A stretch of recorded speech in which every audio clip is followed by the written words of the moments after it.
Continuamos esta noche en Minuto 1, la realidad sin ambigüedades en el peor momento político y económico del gobierno de Mauricio Macri. Y vamos, porque estamos con el hashtag Pasando la Gorra, el gobierno desesperadamente tras el fracaso. Fíjese, hace menos de 3 meses el gobierno anunció con bombos y platillos un acuerdo que, según Macri, los iba a salvar. A 3 meses ese acuerdo ha fracasado y ahora están pidiendo por favor un perdón al fondo y que les den fondos frescos. Hoy anunciaron que como eso no les alcanza, van a ir a tocar la puerta del Tesoro de los Estados Unidos. El gobierno en su peor momento político y económico. Pero vamos a repasar desde que comenzó el gobierno todo el relato que armaron en torno a una meta que no han cumplido, a una meta que se ha disparado y que hoy en las proyecciones del propio Banco Central de la República Argentina, ya en la primera semana de septiembre, están pronosticando 40% de inflación, 40% de inflación para este año, con lo que eso significa un piso para septiembre de 6%, con lo que eso significa, sobre todo, para la mesa de los argentinos. Vamos con este informe.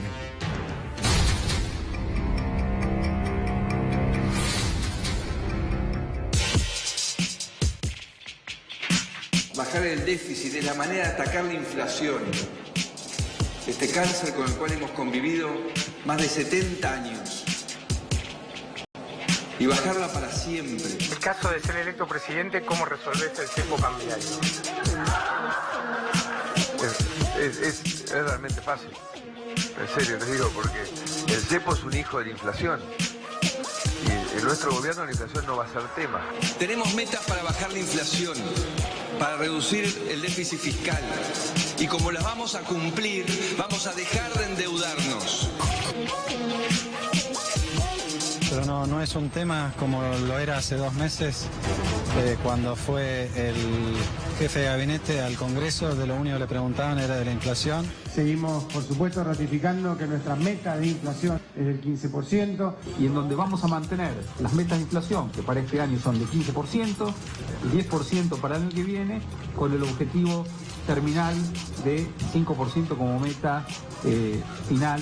La moneda no tenía valor porque emitían pesos sin respaldo. Por eso es la inflación. Una pregunta que se hacen todos. Sí, ¿Cuánto tiempo? El tercer semestre del año ya vamos a estar mucho mejor. A medida que vaya bajando la inflación y vayamos un dígito, como espero que estemos al finales del 2019. Dice que podemos bajar a un dígito en el año 2019. ¿Cócómo se logra? Finales del 19. Bueno, administrando con mayor seriedad. Acá hay que bajar la inflación. Yo en el 2007 denuncié la inflación, no porque fuese un vidente, sino porque tengo unas canas y sé lo que pasa después de un tiempo cuando la inflación actúa. Y la inflación es una gran estafa. La primera meta que vamos a tener para el año que viene es comenzar a reducir la inflación. Hemos decidido recalibrar nuestras metas de inflación vigentes para los años subsiguientes, donde en definitiva lo que hemos hecho es demorar un año la llegada a nuestro objetivo último de inflación, que es del 5%. Claramente yo quería bajar más rápido y que pensé que íbamos a bajar más rápido, ¿viste? Reconozco. Se equivocó el diagnóstico. Pensé que iba a bajar más rápido. Es que la inflación se produce culpa de un gobierno que administra mal. Pero insisto, y yo quiero que los argentinos lo tengan claro, porque yo veo encuestas que dicen que creen que no es tanto culpa del gobierno. Yo quiero que sepan que si la inflación no baja, es culpa mía. Es un gobierno que estafa a la gente con la inflación. Con respecto a la inflación, nosotros decidimos en este contexto no tener metas para el año 2018. Claro, porque el 2018 ya la mitad prácticamente ya ha ocurrido. ¿Cuál sería un éxito para este 2017?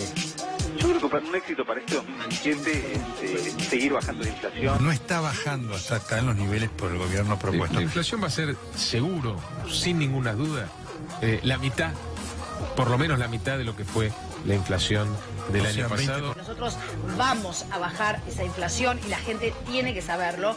La estamos, pero peleando exactamente con el plan que decíamos que la íbamos a pelear y hacia el segundo semestre se va a ver la primera, el primer indicador claro. Estamos viendo que se refuerza precios cuidados. Habrá que llamarlo a Moreno de nuevo para que implemente sus ideas, si es que se le puede llamar ideas. Bueno, Moreno tenía una inflación del 25%, se supone con precios congelados, con tarifas pisadas, con tipo de cambio fijo. Entonces, yo diría que ese esquema... Moreno no, entonces. Moreno no. Te diría que nos ha ido mal con la inflación. No hubo aceleración inflacionaria, no hubo caída del salario real. Las paritarias hoy se están cerrando todas por encima del 30%. Todas las paritarias. Todas las paritarias se están cerrando. La inflación va a llegar al 40%. Nosotros consideramos que no. Una presentación que se filtró antes donde se estimaba que Hacienda estimaba una contracción de la economía de 2,5% para este año y de 0% del PBI para el que viene y una inflación del 42%. Es material de trabajo no público que no podemos comentar. Hemos hecho muchas estimaciones, hemos tenido muchos cálculos a lo largo de los últimos días.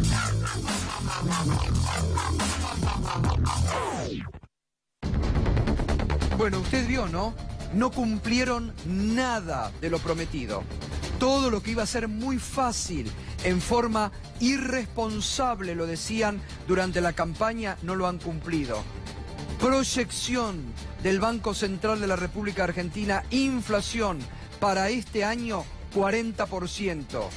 Y lo decía recién Fernando Alonso, va a ser superior.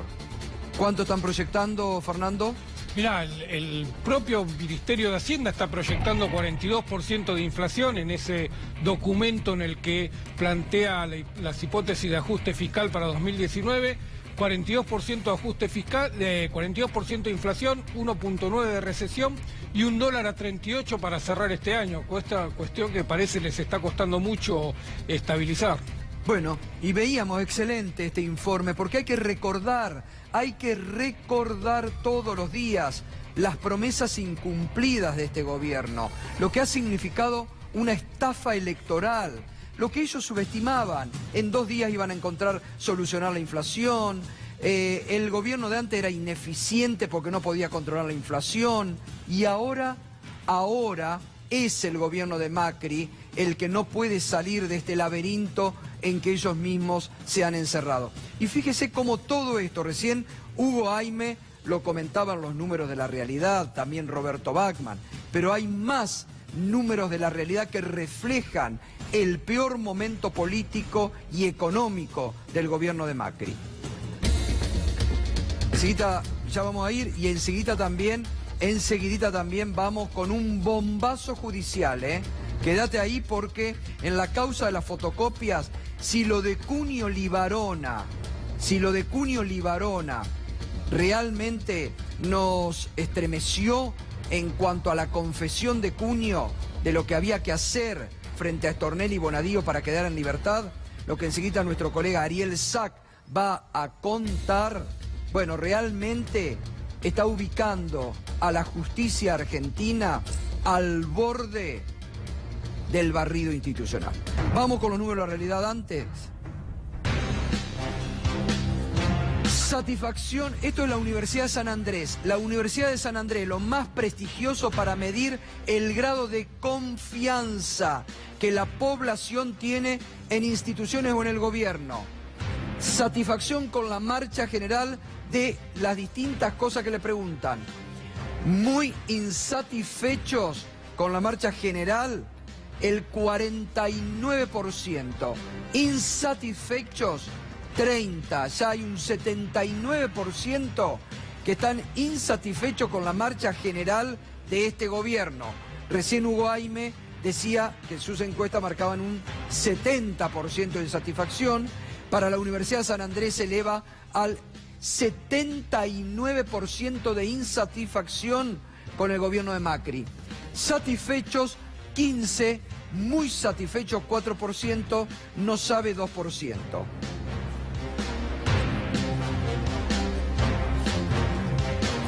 Satisfacción con el desempeño de los poderes.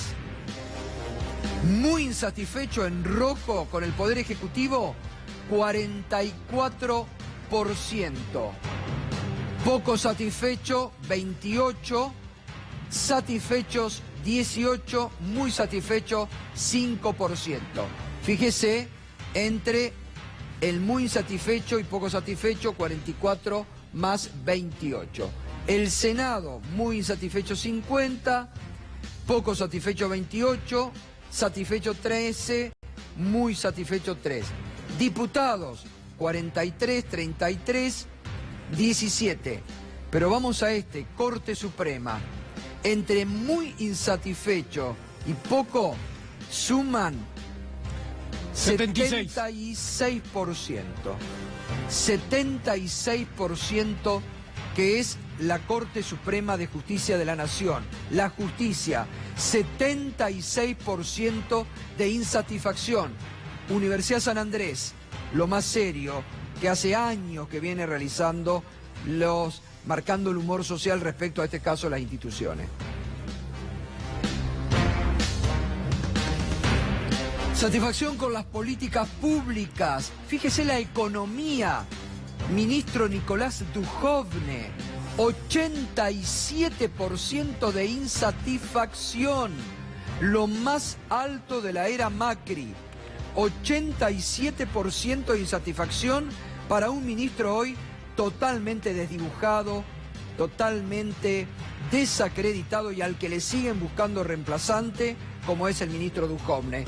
87% de insatisfacción. Con el trabajo, 84% de insatisfacción. Jubilaciones, 79% de insatisfacción. Justicia, 77%. Seguridad, la ministra Patricia Bullrich, que habla de guerra de guerrillas, 79%.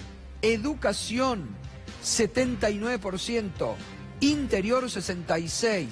Salud, 75%, y eliminan el Ministerio de Salud. Desarrollo Social, 70%. Fíjense, números en rojo para todos los ministerios del gobierno de Macri. El grado de insatisfacción marcado por la Universidad de San Andrés es realmente un poderoso llamado de atención. Insatisfacción con las políticas públicas, defensa, científica, estaba un poco mejor, ahora eliminan el ministerio, energética, medio ambiente, exterior, derechos humanos, modernización, transporte e infraestructura y obras públicas. Muy bien, Universidad de San Andrés, La verdad, tendría que llamar mucho la atención al gobierno el grado de insatisfacción con sus políticas. Ahora, 20 días atrás, el abogado Mariano Cunio Libarona sorprendió con una confesión que realmente, y la verdad que como habitantes de este país, que uno tiene que confiar en la justicia, la confesión que hizo Mariano Cunio Libarona, que representa al empresario Taselli, que lo habían citado en la causa famosa de las fotocopias, en forma equivocada. No era el Taselli que estaba en los cuadernos de Centeno. Entonces Cunio Libarona le dice, mirá, no sos vos, no tenés nada que ver, andá, presentate. ¿Qué hace Stornelli? Lo dejó preso, sin comerla ni beberla. Y en ese momento, Mariano Cunio Libarona dijo lo siguiente. ¿En qué situación queda tu defendido, Taselli? Mira, Taselli es así. Está detenido, la verdad que no sé por qué. ¿Fundamentó, al menos verbalmente, te fundamentó el juez el motivo de la detención preventiva? No, simplemente dijo, el juez ordenó la detención y entonces queda detenido. Lo que me resultó raro es que se estaba hablando de los cuadernos, si eso era la imputación, hasta ahí entendía, pero después le entró a preguntar de otras cosas. Si no soy indiscreto, ¿de qué le preguntó? De transportes, porque Taselli también anduvo en transportes. Entonces empezó a preguntar de transportes, y que no era el objeto de la imputación. Y me parece que, me preocupa que esto tenga que ser así. Tenés que arrepentirte y confesar algo e involucrar gente. Si decís que sos inocente, quedás preso. Me dio esa sensación y me alarmó cuando me fui. Es decir, hay que ir y confesar, si no quedas preso, y no me gusta. Pero para que me quede claro, Tacelli negó la imputación y no está previsto que se presente como colaborador imputado. No, salvo que quede preso, entonces va a tener que inventar algo y confesar algo, involucrar a alguno. Es bravo eso que está diciendo. Si no sale en libertad en breve lapso, va a mentir y va a involucrar a alguno. Bueno, Mariano Cunio Libarona lo dijo clarito. Tenés que mentir, tenés que involucrar algo, tenés que decir las palabras mágicas, Néstor, Cristina o Bóveda, para quedar en libertad. Si no lo decís, quedás preso. Así, según Mariano Cunio Libarona, funciona Stornelli con Bonadío. Pero eso no es todo. Nos acompaña Ariel Sack, que es columnista en Mañana Silvestre, que tiene más. ¿Cómo te va, Ariel? Buenas noches. Buenas noches, ¿cómo estás, Gato? Bueno, contanos. Bueno, ahora el que dice algo parecido a lo que había dicho Cunio Libarona es Rafael Llorens, exfuncionario de planificación, que se encuentra detenido desde el 1 de agosto en la causa de los cuadernos. Dijo ante el juez Bonadío que está siendo sometido a un operativo de ablande, que tiene por objetivo que él se declare arrepentido en la causa y solo de esa manera pueda recuperar su libertad. ¿Qué es lo que dice puntualmente Llorens? Parece, ¿no? A ver, vamos a ver la declaración ante el juez Bonadío. Ahí está. Dice: en primer lugar quiero señalar al tribunal que hace 30 días que estoy detenido sin que se resuelva mi situación procesal en la presente causa. Lo que, aunado a la forma en que se llevan adelante los traslados innecesarios desde el penal para notificarme de la denegatoria de la excarcelación, la que parece que fue hecha al solo efecto de que el fiscal me insinúe, atención con esto, lo que declara Llorens, que lo trasladan al solo efecto de que el fiscal me insinúe si me quería acoger a los beneficios del imputado colaborador y sin que estuvieran presentes, esto es gravísimo, mis abogados defensores y la incomunicación con los demás coimputados en momentos en que está levantada la incomunicación, la que no solo sufro yo, sino también mis ex compañeros de trabajo. Me hacen sentir que el único objeto de mantenerme detenido en la presente causa sea la de acogerme al beneficio previamente mencionado. Si esto no se llama apriete por parte de un fiscal, no sé lo que es, ¿no?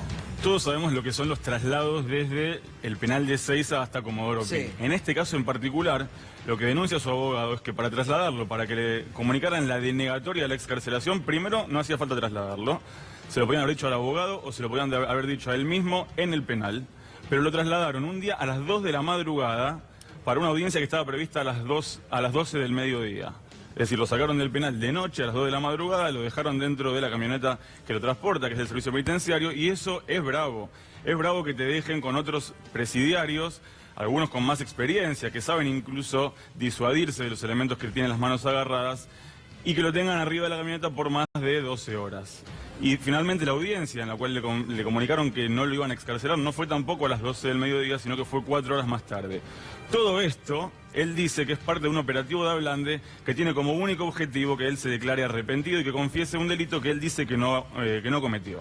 Bueno, era en la misma línea de lo de Cunio Libarona. Exactamente. Es tremendo, porque esto es lo que Félix Kraus acá manifestó como un nuevo caso de tortura moderna cuando dijo... Ese es en el límite de una tortura, digamos, ¿no? Digo, otros métodos, de otra manera, pero ese es el límite, digamos, ¿no? Es una nueva forma de tortura. Félix Kraus dijo acá, entre lo que pasaba en la ESMA y esto es una cuestión de género. Bueno, el abogado de Llorens lo planteó en esos términos. Dijo, esto es comparable incluso con que te introduzcan electricidad en el cuerpo para que vos confieses un delito. Yo no me hago cargo de esas palabras, pero sí el abogado lo presenta por escrito. Vamos a ver, esto es lo que declara. Ahora, lo importante, Ariel, el abogado de Lloren lo denuncia ante la justicia. Lo presenta, cuando vuelve a pedir la excarcelación, presenta esto como un tema constitucional. Dice que lo evalúen lo que está ocurriendo en el marco de la investigación. Y él mismo lo denuncia ante el juez, y el juez debería ahora investigar si fue efectivamente así, que lo llevaron ante el fiscal sin la presencia de su abogado defensor. Eso sería lo más grave, porque el imputado tiene que tener siempre el derecho a la defensa en todos los actos de la causa. Bueno, y dice el abogado, a ver, Lucas, vamos a ponerlo para leerlo. Si bien este podría ser considerado un razonamiento demasiado simple y lineal, no es mucho lo que puede agregarse. Que se obligue a una persona a confesar pasando electricidad por su cuerpo, sumergiendo su cabeza en un cubo con agua para que no pueda respirar, pegándole golpes de puño o mandándolo a prisión hasta que se quiebre, es exactamente lo mismo. Es durísimo, es grave que esto pase en la Argentina de hoy, producto de un fiscal y de un juez. Están denunciando el accionar de esta forma del fiscal Stornelli y del juez Bonadío. A ver si entendemos lo grave. Lo dijo Cunio Libarona, después trató de rectificarse porque se dio cuenta Cunio Libarona de lo que había dicho, pero es tarde, porque quedaron las palabras y quedó su denuncia. Y ahora hay otro abogado que se anima a denunciar lo que ocurre en esa fiscalía. Esto es gravísimo, ¿no?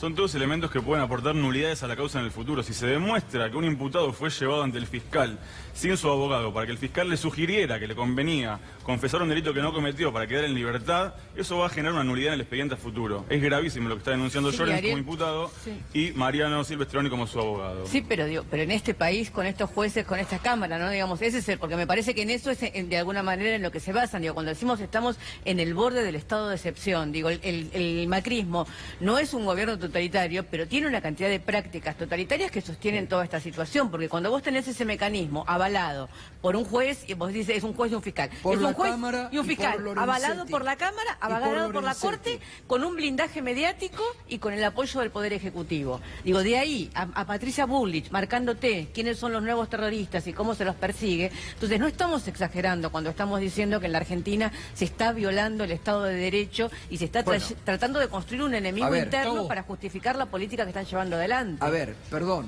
esto no lo estamos inventando nosotros. Esto es violación del Estado de Derecho en la Argentina. Esto es violación del Estado de Derecho en la Argentina. Esto es gravísimo. Si no tomamos conciencia de esto, estamos perdidos ya como país. Dejémonos de jorobar. Estamos perdidos como país. Vamos a poner de nuevo lo que denuncia Lloren, por favor, el empresario. Y después lo que denuncia el abogado. Denuncia, en primer lugar, quiero señalar al tribunal que hace 30 días que estoy detenido sin que se resuelva mi situación procesal en la presente causa, lo que aunado a la forma en que se llevan adelante los traslados innecesarios desde el penal para notificarme de la denegatoria de la excarcelación, la que parece que fue hecha solo efecto de que el fiscal me insinúe. ¿Qué está queriendo decir acá? ¿Que Stornelli que le insinúa en las que tiene que arrepentirse o que tiene que poner algo? Él lo que dice es que el fiscal le sugiere que la única forma de recuperar su libertad es arrepintiéndose. Y eso no tiene que ver con que haya cometido no el delito, sino con que lo confiese. Lo que dijo es decir, Puñal él Lubarona, puede no haberlo cometido, pero tiene que confesar un delito igual. Tiene que confesar algo. Si me quería acoger a los beneficios del imputado colaborador y sin que estuvieran presentes mis abogados defensores y la incomunicación con los demás coimputados el momento en que está levantada. Otro error. Es decir, están levantados y él lo mantienen incomunicado. Denuncia que él sigue incomunicado desde el primer día de detención, que era una medida que estaba dispuesta hasta que declararan en indagatoria, porque lo que quieren es que no hablen entre los imputados para que no generen estrategias comunes. Bueno, hasta que declaran estaban incomunicados. Luego de que declaran en indagatoria se levanta la incomunicación, pero él dice que ahora, a 30 días de su detención, sigue incomunicado. Y a ver cómo termina. Llorens, el empresario Lloren, que está levantada la incomunicación, la que no solo sufro yo, sino también otros. Y el abogado que dice esto que es tremendo. Si bien este podría ser considerado un razonamiento demasiado simple y lineal, no es mucho lo que puede agregarse. Que se obliga a una persona a confesar pasando electricidad por su cuerpo, sumergiendo su cabeza en un cubo con agua para que no pueda respirar, pegándole golpes de puño o mandándolo a prisión hasta que se quiebre, es exactamente lo mismo. Esto es lo que decía el fiscal Félix Cruz cuando estuvo acá. Entre lo que hacían en la ESMA y esto hay una cuestión de género, ¿no? Sí, es así, pero además lo que nosotros, digo, y en ese sentido yo sí espero, como dice Macri, dijo en su mensaje, que esta sea la última crisis y la crisis terminal, porque la verdad, Gato, es que cada vez que la derecha subió al gobierno de la Argentina, subió apoyado por un esquema, digo, los mismos políticos, los mismos jueces y los mismos periodistas y los mismos empresarios que bancan este proyecto político son los mismos, más viejos, más jóvenes o lo que fuera, que bancaron la dictadura militar y que bancaron los diferentes movimientos autoritarios en la Argentina. Entonces, cambian algunas cosas, pero el poder real de la Argentina, que son un grupo de jueces, un grupo de periodistas y un grupo de empresarios, es el que mantiene este tipo de gobiernos. Bueno, lo mismo está pasando con los dueños de este grupo periodístico, mandados a prisión por orden del presidente Mauricio Macri, y que el juez Ercolini cumplió con esa orden. Con el ex vicepresidente Vudú. Bueno, el juez Ercolini manda presos a los dueños de este grupo porque entiende de que habían vendido las empresas sin su autorización. Y ya el juez Martín Di Giorgi le pidió a los veedores que están en este grupo que les informe si esa venta se había dado, y los veedores dijeron no hubo ninguna venta. Entonces están presos solo por un capricho político y porque el presidente Macri quiere que estén presos. No deberían estar presos, porque además no tienen el proceso. Porque hoy deberían estar libres, porque los propios veedores judiciales que actúan en este grupo, al que el gobierno quiso desintegrar y al que el gobierno quiso aniquilar, porque es un grupo periodístico que marca la realidad y que no han podido, porque hoy está liderando las noticias, mostrando la realidad. Entonces, tienen presas a personas sin procesos en el marco de una evidente persecución política en un estado realmente de avasallamiento institucional más que peligroso en la Argentina de hoy. Esto es gravísimo, ¿eh? Cuando vos me lo contaste hoy no imaginaba que era tan grave esta denuncia. Esto va a traer mucha cola. Si lo de Cunio armó un revuelo, esto que estamos mostrando en exclusiva, al menos tiene que hacer despertar a la institucionalidad, porque muchos se quedan callados, de la política también. Bueno, yo tengo muchas diferencias y muchas discusiones, digamos. Yo creo que hay mucho miedo que digan que somos desestabilizadores, queremos que se caiga el gobierno. Yo no soy desestabilizadora, no quiero que se caiga el gobierno, quiero que termine con elecciones. Ahora, veo lo que está sucediendo en la Argentina. En la Argentina hay todos los días violación del Estado de Derecho y además estamos a las puertas, porque lo vivimos los que somos un poco más grandes en el 88, 89. Estamos a las puertas de una hiperinflación. No hay que esperar la corrida, porque están todos esperando el 2001 y la corrida bancaria. Digo, esto puede no tener corrida bancaria y puede tener la hiperinflación del 88-89. Y todos sabemos que la hiperinflación destruye la vida de la gente. Yo siento una bronca en la calle. Ayer tuve un episodio rarísimo, pero estas cosas, digo, salgo del subte, porque todos los políticos decían, bueno, yo vuelvo en subte a casa, salgo del subte ahí en la estación Cabildo, y un tipo pasa y me grita, chorros, devuelvan la que se robaron.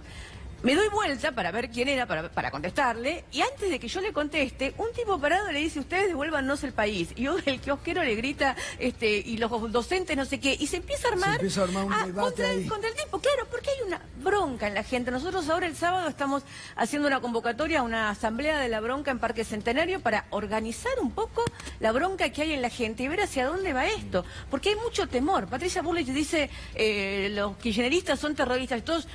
Que no nos vayan a decir digo, no somos terroristas, no somos golpistas, no somos, lo que somos el partido de la oposición, el que tiene la líder que más representa a la oposición, lo que vos acabás de decir recién del dueño de este canal preso.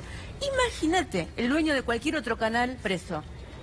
O sea, ¿cómo en un país que se supone que las entidades periodísticas y que FOPEA y que ADEPE y que todo lo demás, no hay una línea escrita sobre un gobierno que metió preso sin que esté bien y que sea regular la manera en la que está preso al dueño del principal canal de oposición, del principal medio de oposición? ¿Cómo puede ser que ninguna entidad periodística no trate de resguardar por lo menos eso? Entonces, lo que estamos viviendo en la Argentina hoy es de una gravedad inusitada. Y mi sensación es, sin ser apocalíptica, que la gente está realmente en un momento de de que cuando Macri nos dice tienen miedo, bueno, no queremos tener miedo, no queremos tener más miedo. Entonces la verdad es que me parece que esto puede realmente espiralizarse y precipitarse muy pronto. Ariel, muchas gracias, gracias por tu aporte. Muchas gracias. Gabriel Catopodis, y esto que Patricia Bullrich dice que hay guerra de guerrillas, ¿es desconocer lo que se está viviendo a nivel de municipio, de situación social?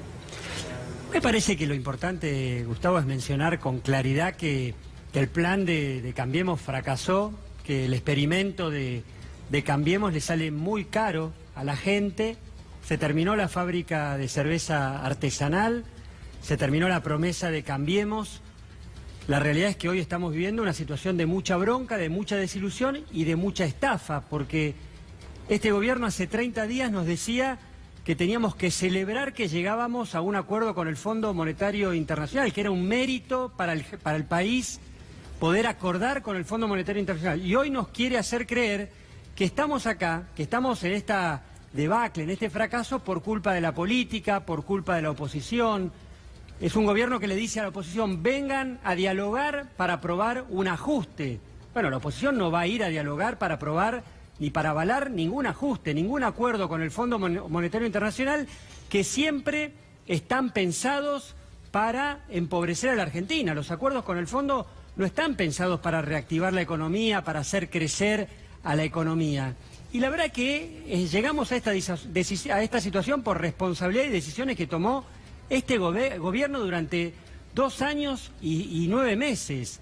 El empresario pyme de San Martín no tiene la culpa de que las tarifas estén dolarizadas y sean absolutamente impagables. El comerciante de San Martín no tiene la culpa de que este gobierno no haya tomado una sola medida para reactivar el consumo y el mercado interno. El docente de la provincia de Buenos Aires no tiene la culpa que este gobierno no haya podido garantizar, después de casi 3 años, que su salario le gane a la inflación. Mirá lo que estamos pidiendo. Es decir, la realidad es que esta estafa tiene un responsable. No hay duda de que la principal víctima de esta estafa es la clase media y los trabajadores, y no hay dudas de que lo que tenemos que garantizar, lo que tenemos que exigir es que no sigan lastimando a la gente, que no sigan dañando y golpeando a los que producen y a los que invierten en Argentina. Estuvimos en la audiencia de gas ayer con muchas de las asociaciones que están hoy acá, y la realidad es que siguen debiéndonos la explicación de qué hicieron durante estos 3 años con la plata que le sacaron del bolsillo a los usuarios y se la pusieron en el bolsillo de los empresarios de servicios públicos, porque no ha habido una sola inversión. Seguimos con los servicios como estaban, pero muchísimo más caros. Jorge Carrera, buenas noches. Buenas noches, Gustavo. A nivel de economía, ¿cómo estamos en este momento? Bueno, el gobierno buscando desesperadamente un nuevo acuerdo con el fondo, los mercados desconfiando. Da una sensación de que seguimos sin rumbo. El acuerdo con el fondo no funcionó. Estamos buscando una ampliación de ese acuerdo en forma muy improvisada. Uno imagina que cualquier otro equipo económico que hubiera tenido este grado de improvisación, no sé, en el gobierno de Alfonsín, en el gobierno anterior, y los errores que comete, varios diarios importantes hubieran tildado de improvisados. De mala praxis. De mala praxis total. Es decir, se anuncian cosas que no están arregladas, van a verlo a Trump y se llevan nada más que una cartita escrita. Entonces, generan expectativas que son cada vez más negativas, y lo que está faltando claramente que se nota es alguien que coordine esas expectativas, un armador del juego, alguien que pueda ordenar un equipo que está totalmente desordenado, ¿no? Como decía, uno podría pensar en el Macri, que a este Macri le está faltando un Bianchi o alguien que le ordene. Ahora, un equipo... ¿puede un ministro desgastado, a quien durante 3 días le estuvieron buscando un reemplazante y no encontraron, ir a hacer estas... Y cuando recién veíamos lo de la Universidad de San Andrés, 80 y pico de desconfianza en este ministro y en el plan económico, ir a hacer estas gestiones? Pero vos fíjate que las medidas que ellos están tomando son medidas que las toman tarde, mal. Por ejemplo, las retenciones.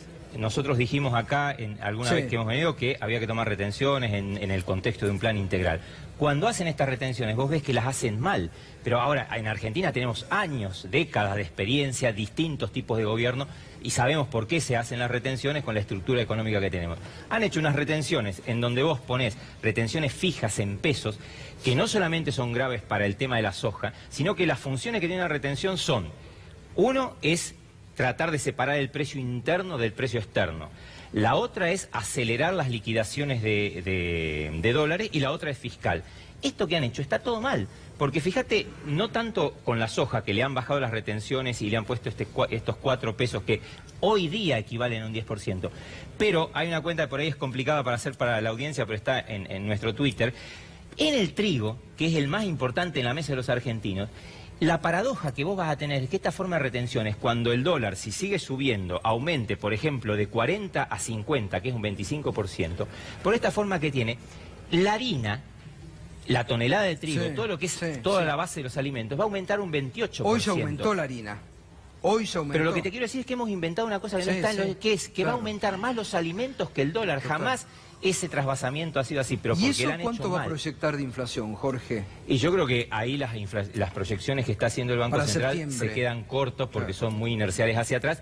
Y además porque es una entidad pública, hay que vos siempre tenés la responsabilidad de agarrar la parte de la distribución que es la más optimista, si se quiere, porque si ellos, que tal vez saben que va a ser mucho más alta, salen a hacer proyecciones mucho más negativas, es lo mismo que le pasa al Fondo Monetario cuando hace proyecciones sobre Argentina.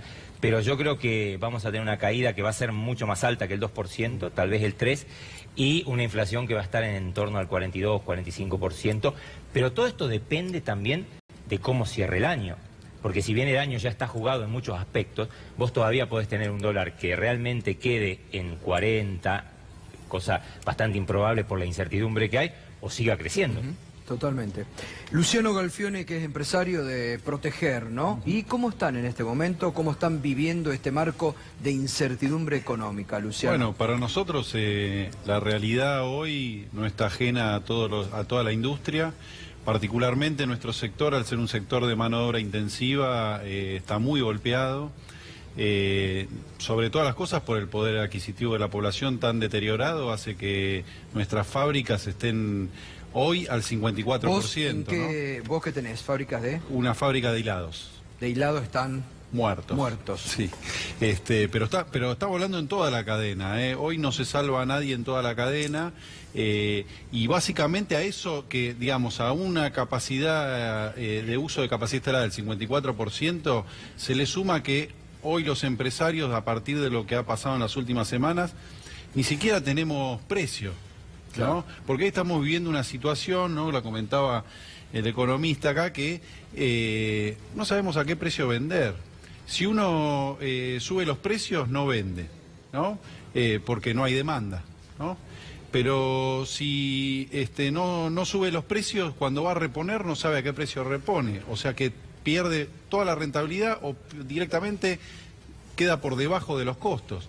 Entonces, pero a su vez nosotros pagamos sueldos, ¿no? Claro. Entonces estamos en una situación en la cual no sabemos en qué precio se va a estabilizar el dólar. Nosotros tenemos el 70-80% de nuestros costos dolarizados, las tarifas están dolarizadas, nuestros costos internos. El argentino tiene hoy la estructura de costos prácticamente dolarizada, con lo cual estamos en una situación en la cual muchos de nuestros colegas han parado las ventas, y bueno, a esperar a ver qué es lo que sucede, pero la verdad Ahora, es que el tiempo pasa. La angustia, yo me pongo, el otro día hacíamos la nota acá con Esteban Echeverría, cuando cerró la fábrica que proveía zapatillas a Adidas, un empresario de 30 y pico de años que invirtió 15 millones de dólares en los últimos años, hasta el 2015 tenía 700 empleados. Cerró la fábrica hace 10 días, la angustia que generó, yo me imagino la angustia de ustedes, porque ustedes son tipos responsables. Acabas de decir, pagamos sueldos.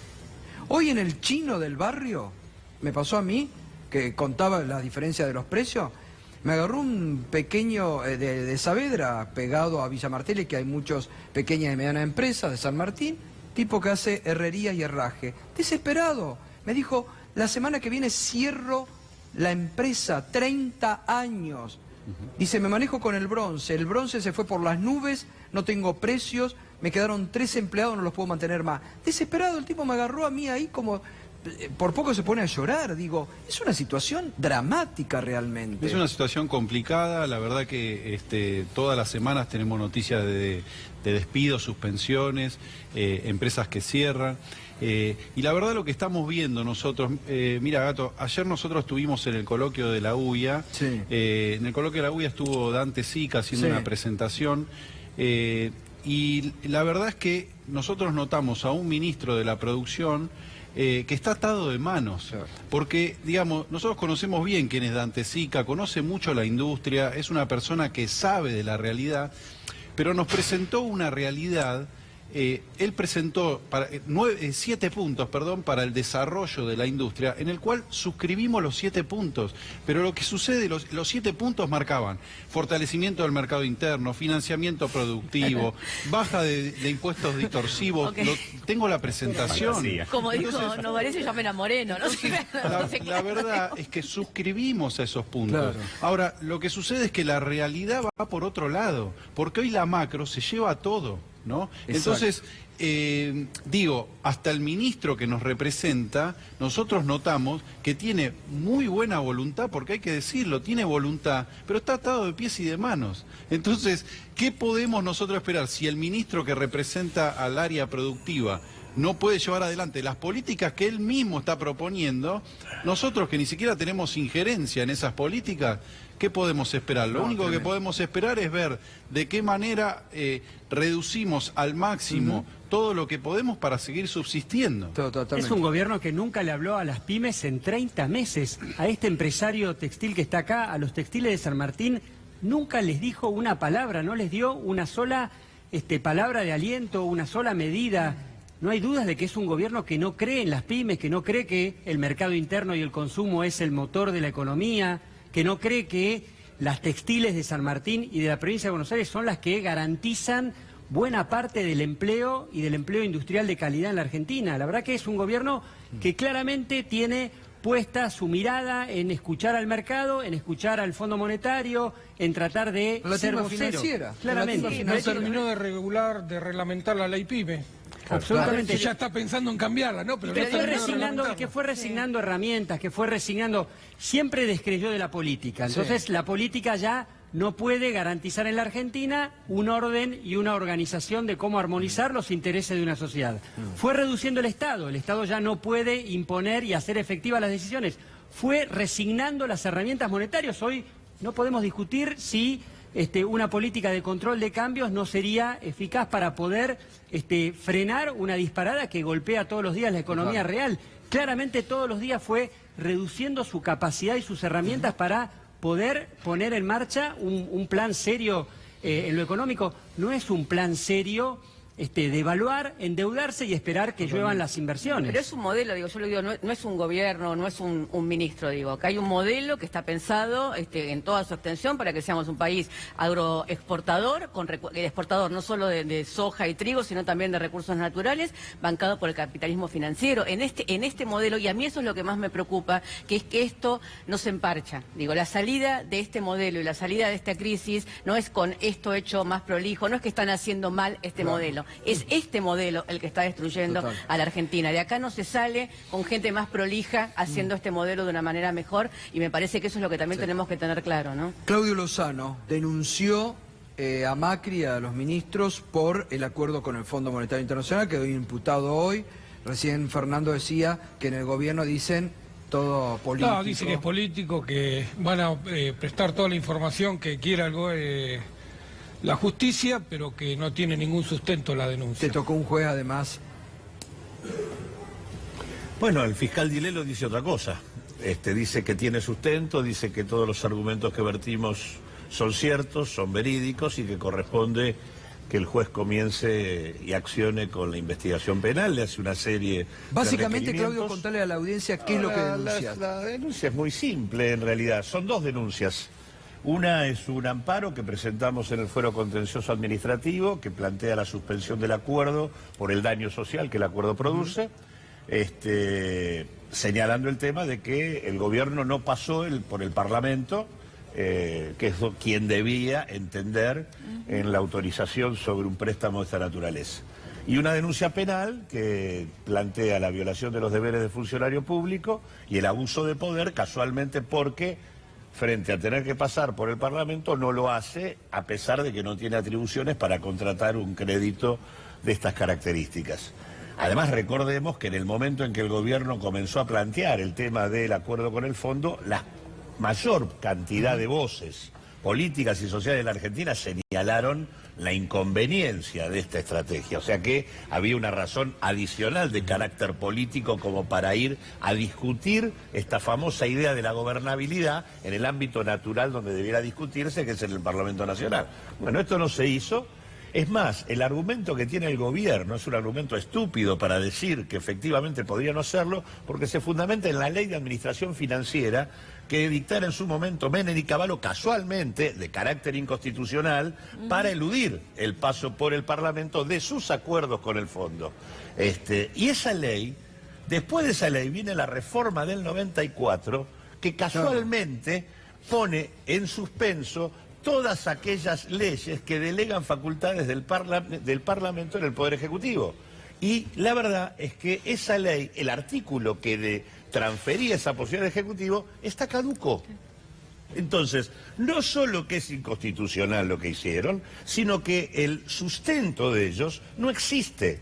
Y ellos se fundan en decir que está en el digesto jurídico. El digesto jurídico no terminó su proceso y no rige. Es más, eso no lo decimos nosotros, los dicen los que están a cargo de la comisión bicameral por el digesto jurídico en el Parlamento Nacional. Ahora, Claudio, esto es una judicialización de la política. El Congreso, si quiere intervenir en este acuerdo, lo puede hacer ahora cuando le presenten el presupuesto, puede voltear el presupuesto y se cae automáticamente. Antes de esto nosotros convocamos una sesión especial para tratar la derogación y para pedir que fuera al Parlamento, y la verdad es que el resto de la oposición no nos acompañó, no pudimos tener quórum, digamos todo, ¿no? Digo, efectivamente nosotros queremos que toda la oposición se siente y hubiéramos tenido quórum para poder, lo que hay que hacer, que es que traer este acuerdo al Parlamento. Mira, a mí la verdad que me parece que la hora de la Argentina supone agotar todas las herramientas de las que dispongamos para tratar de frenar esto. Totalmente. Lo lógico sería poder frenar este acuerdo, poder abrir un espacio de concertación y diálogo y pensar una salida diferente que la que implique poner en recesión a la economía argentina de aquí hasta que se va este gobierno. En realidad, porque aparte digo, más allá de que este gobierno, desde mi punto de vista, ha perdido el control político de la situación, lo cierto es que no es que no hay un rumbo. Hay un rumbo. El rumbo es la recesión. El rumbo es, han puesto a la Argentina en situación de cesación de pagos, el fondo está enmascarando la cesación de pagos de la Argentina, y en realidad la terapia es, con el dólar puesto a 40 y las tasas de interés arriba de 60 y el acuerdo del ajuste perpetuo, es un shock. Ni siquiera es ir hacia la recesión. Acá hay un derrumbe de la actividad económica, es lo que describía recién acá el amigo, con el impacto en empleo, en ingresos, en más pobreza. Y por eso nosotros además lo vamos a completar con el tema de una convocatoria que venimos discutiendo con muchas organizaciones sociales y políticas. Lo vamos a plantear el 20 en el Congreso de la Nación, que es convocar a una consulta popular de la ciudadanía para que repudie y pida la suspensión de este acuerdo. Hacemos una pausa y enseguidita Mariano Novelli nos va a comentar qué porcentaje se vienen en los aumentos de gas después de las audiencias que han hecho. El gobierno las ignora, pero se vienen los aumentos. Ya volvemos. Las empresas pedían